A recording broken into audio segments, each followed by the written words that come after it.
Attention all you New Yorkers.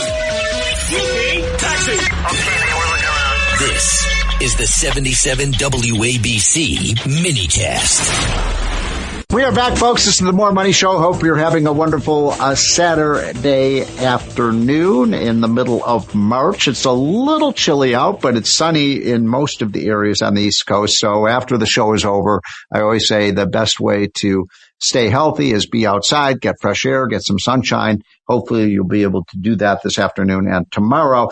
My guest this afternoon for the final segment of the More Money Show is my friend John Fund. He and I worked together at the Wall Street Journal editorial board. I did the economics. He did the politics. He is now a writer. He writes all the time for Wall Street Journal still, but is also with National Review. You see him on Fox News and Newsmax all of the time. John, thanks for joining. Pleasure, Steve. Thanks. So you are in Argentina? I am. Javier Milei is going to be speaking at a conference where he has four dignitaries from all over the world and academics trying to teach them Mileinomics, which of course is related to Moorenomics and Trumpnomics. And Lafferonomics, right? And Lafferonomics. So is he popular? About 50%, and it's not surprising that it's not more because people here are very cynical and disillusioned about politics. And also, there's been some unemployment. Inflation is still there. It's high by U.S. standards, 25%. But the rest of the economy is booming. There's energy has been released. Fracking is all over Argentina. The economy is stabilized. People no longer have to worry about putting their money under a mattress. They can keep it in banks and other savings institutions. And you can just tell that there's real confidence that there's a future for people's children and grandchildren. Wow. And so, by the way, you're probably the furthest away we've ever had a guest on the More Money Show from New York City. You are in Argentina. And so let's check in on what you think is going on in New York, which is the home base of this show, obviously, on WABC. So you just sent me, you also contribute to our Unleash Prosperity hotline. It's another reason you should get that, by the way, folks. Just go to unleashprosperity.com and sign up for the hotline for free. But you just sent me something the other day with all of these new taxes that are being proposed in New York City, which is like the most overtaxed place on the planet. And now they want a wealth tax, a yacht tax, or this tax, or that tax. What is going on, John, with the leadership in New York City? Well, I think it's called Mommyitis. It's a disease that starts with a high fever, a insatiable desire to eat more taxpayer dollars, and a firm, unalterable belief that government can never change, save money, or reform itself. So when you're under this fever, you start thinking about having strange visions. And one of the top state assembly leaders in New York says, well, let's tax purchases of gold bullion. They don't currently pay the sales tax, so let's tax that. Let's tax crypto mining. And what's the excuse for that? Why, crypto miners, they don't have any employees. There are no public benefits associated with crypto mining, says one state assemblyman. They don't have any employees. They're just one person doing it. And let's see other ideas. Well, let's tax yachts. Run with Senator Kruger of New York. There aren't many private yacht owners. So it's great that we can tax these luxury items. How about mansions? New Jersey does that already. The state Senate wants to tax sales of property with values of $5 million or more. I can bet you in 5 years it'll be $1 million or more. And by then the average median house in New York will be worth that much. Let's tax helicopter rides. Yeah. I mean, as you know, back I think it was in the 90s, George Mitchell, who I think then was the Senate Majority Leader, had a yacht tax as part of their, tax the millionaires.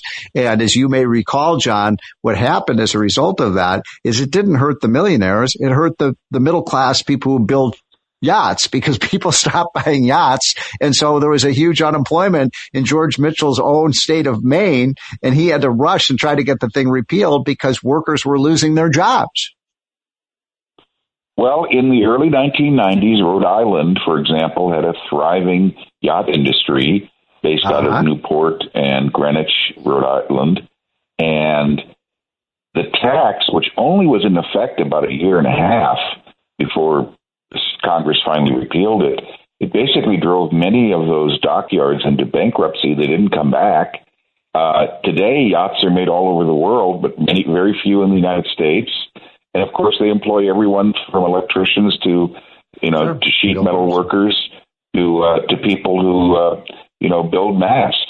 And it's astonishing that you have this idea crop up, because you'd think people would remember that. But of course, it's been 35 years, so it could be ancient history to them. Well, I think that's exactly right. And now you have a situation where New York and California are two of our largest states, two of our three or four largest states are. All they're doing is raising taxes. And you showed me this study the other day, John, about in California on the other side, on the left coast of America, they have this proposed wealth tax on people who make over $10 million. And I think you said already, something like 5 or 6 billionaires have left California to avoid paying this tax. Mark Zuckerberg is the 7th.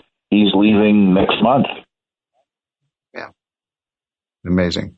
I mean, it is so, because that study showed, John, that they will actually lose money by this tax because so many billionaires are going to leave and they pay almost half the taxes in the state. Well, who's going to pay the taxes when they leave? Well, they'll suddenly discover that they no longer need merely a billionaire tax. They'll need a new millionaire tax. They'll need a new $100,000 tax. In other words, they'll keep going down the line until they reach the taxpayer and his name is yours. Yeah.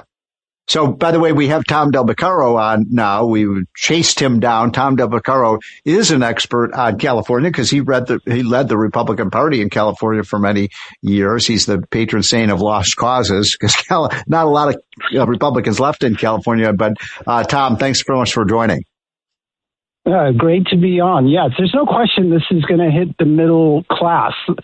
They did have a millionaire's tax in 2012, and it hit people making $250,000 a year. But if you look at the total tax structure, and you can't even buy a home in the Bay Area because of high costs. And also, you asked who's going to pay this. Well, they've been chasing corporations out who are domiciled now in Texas and other places because they see that California has a incredible long-term debt, whether it's infrastructure, whether it is pensions to the state unions. They see that bill coming due. They've been leaving for years, whether it's Charles Schwab, who loves California, whether it's Chevron, Valero's getting out. They don't want to have to pay taxes there anymore.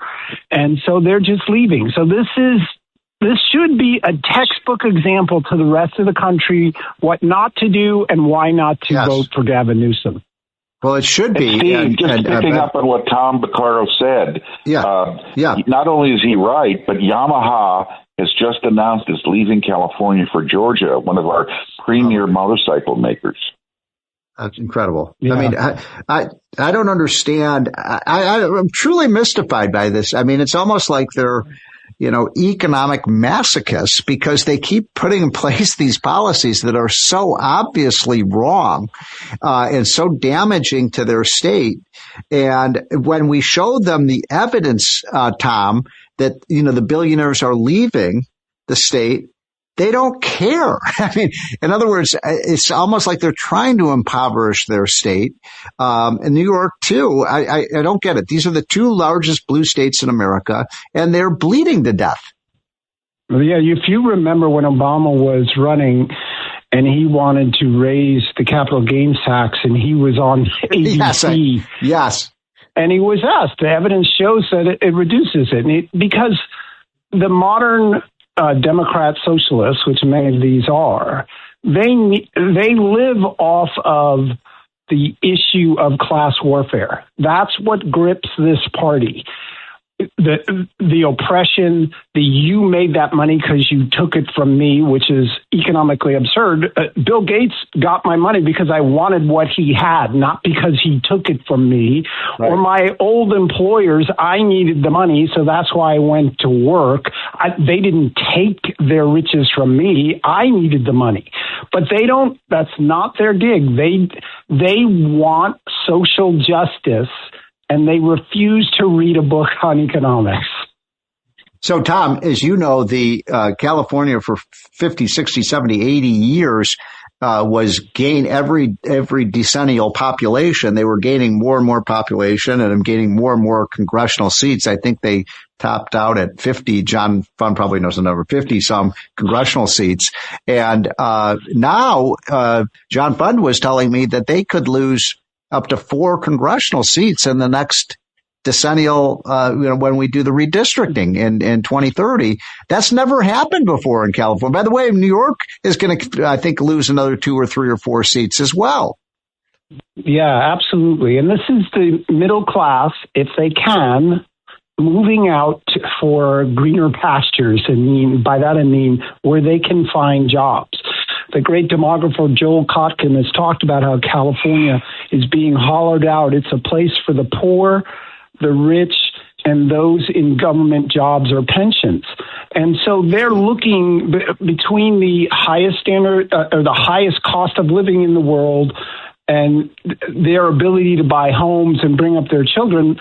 They look at this long term, 20 years, and they don't want their children to struggle. I mean, there's true belief that a child can't buy a home, so they're going somewhere else. And again, Gavin Newsom talks about, it's the 4th biggest economy in the world, but that's because of what the private sector does. It's that way despite Gavin Newsom's policies and despite these wealth taxes, but it's not always going to be that way because businesses don't have to be in California.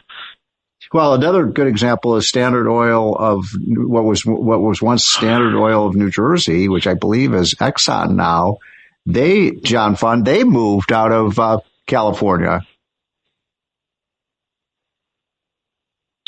We may have lost John. Well, one of the reasons why California gas prices, I'm here. One of the reasons why California gas prices are only $2 or $3. Hello? John's kind of fading in. John, you're kind of fading in and out. We'll try to get a better connection with you. So, but Tom, you know exactly what John was just talking about. What he was about to say. He's about to say they have the highest gas. Yeah, they have the highest gas taxes in the lower 48, but they also have, quote, environmental programs.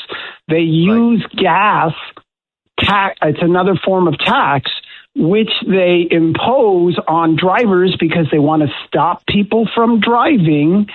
They do understand that in economics. If you price something too high, people do less of it. They get that. They don't apply it to income, but they get it with gas. So they take that money and they pay for these environmental justice programs, among other things. But the problem is, as you know, it's the most regressive tax you can imagine because it is the middle class and the less fortunate that have to drive the most. The rich can work from home or have small commutes. So they're hurting the poor once again. Well, that's why they have, what's the old saying that the liberals love the poor so much they'd have us all be poor. And that's exactly what's happening. And by the way, California is one of the highest, it's one of the richest states, but it also has one of the highest poverty rates. Yeah, it does, because so much of the economy is stagnant. It rests its laurels on high tech, some of Hollywood. There are some sectors that do particularly well. But from COVID to today, the small businessman was killed in California. And, this is just the mentality you were describing earlier. By the way, for the last 15 years, approximately 145,000 people have paid half the income tax. Well, you know what? That's amazing. they can move, and they have been moving, and that's why more and more the middle class. And it's, by the way, most of our listeners are in the New York area, but I think it's that's what I call the blue state disease. And it is a disease, and it's affecting Rhode Island. It's affecting New Jersey, Connecticut, my home state of Illinois, obviously California, Massachusetts. Tom, I mean, why is it so hard for them to figure out the states with the highest taxes on income are also the states that are losing their high income people? And incidentally, I want to make one other point and then throw it over to you. You know, studies show that people who are multimillionaires and billionaires, that 90% of the gain, in other words, 90% of the gain for when they invent a business or they come up with a new concept or have a patent for some new invention, 90% of the gain from that goes to other people, not the person who invented it or started the business themselves. So when you say, well, we hate billionaires, guess what? Yeah, maybe they have $1 billion, but the rest of the economy got $10 billion. Yeah, absolutely. Just think about it. A modern invention. Think of the iPhone and the smartphone, which 25 years ago we knew nothing about, but it created an entire industry and an industry for all the app makers and on and on and on, all the suppliers. The same for the automobile, which at the time was decried. Oh, you can't do that. But it's now automobiles and the associated industries, repairs, tires, that is something like 18% of the economy or more. So yes, it's everything that occurs around that. But again, these people don't understand economics. Speaking of which, our friend Scott Bessent said that Newsom was economically illiterate. Well, he came up with a whopper last week where they were talking about a gas tax holiday, which I favor. And oh, by the way, so does Larry Kudlow, but you didn't mention that on TV the other day, Mr. Moore, that we should have a gas tax holiday. But Gavin Newsom said, by the way, I am in favor of that as long as the price is, $100 a barrel. We should do that. I agree with you. I'm just teasing. But Newsom said there's no guarantee if I do that there will be savings at the pump. He said the oil companies will pocket it. This is the total illiteracy. So let me get this straight, Gavin. A consumer pays the tax, which then the company has to pay the city, or I'm sorry, the state. But if there's no tax and the consumer doesn't pay it, somehow it's going to be pocketed by the oil company. Ridiculous. I mean, I call it, this is a Newsomism. You know, Yogi Berra? We're now in the Newsomism phase of life, and people need to understand that this guy truly does not know what he's talking about. He's just a demagogue. But you know what? And you know him personally, don't you? I haven't met him, but I don't think he wants to meet me. Okay, because I've met him a couple times. You know, one time I was on the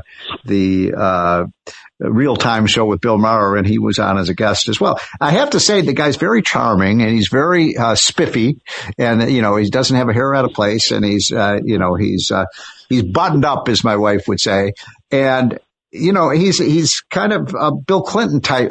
He reminds me a little bit of Bill Clinton. He's very slick, and that's what makes me, despite the fact that everything you've said about him is right, he has this kind of personality that makes people think he's a moderate. Yeah, no, he's not a moderate at all. At the end of the day, people need to judge whether someone's moderate or conservative by how much they've increased the size of government during their term. Right.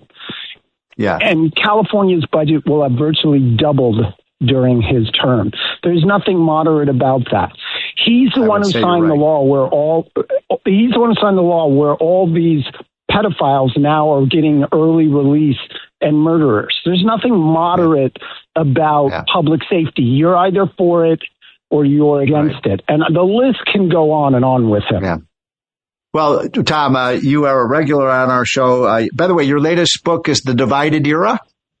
No, The Lessons of the American Civilization. Before that, we had The Divided Era, both of which are particularly prevalent today, because if you think of the modern Democrat, if they had existed at the time of the Revolution where George Washington struggled for 6 years, we'd still be Yeah, that's true. Still tea and crumpets. All right. So, Tom, we got to take a break. Thanks so much for coming on. By the way, John's fund there in Buenos Aires, Argentina. Thank you so much for joining. We'll be right back for our last segment of the More Money Show, folks, and I hope you're having a wonderful weekend.